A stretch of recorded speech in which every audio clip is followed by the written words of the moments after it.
After reading about New York Times and their total lack of coverage of the March for Life in Washington, D.C. on January 23,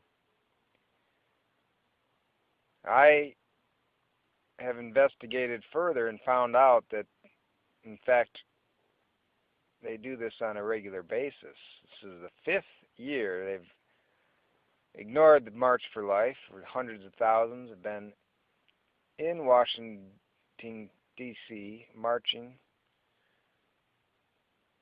and they do this also in regards to many conservative issues, whereas they mischaracterize, gloss over, or completely ignore the good things and highlight the bad things. So it's unfair, unethical, if they're going to only push a certain slant political agenda. That's not journalism. That's propaganda. And so I'm going to join the boycott of the New York Times. I found a website that offers that opportunity. And I encourage those of you who are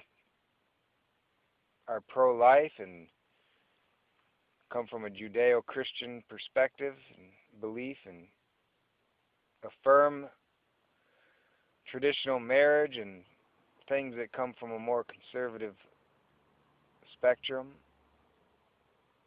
to join in this boycott of the New York Times.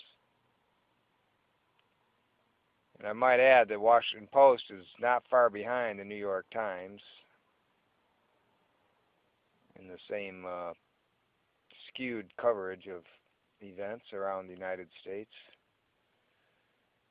And I encourage all of you to pass this on, let more people know what's going on. New York Times, biggest newspaper in the United States, I do believe, the widest circulation,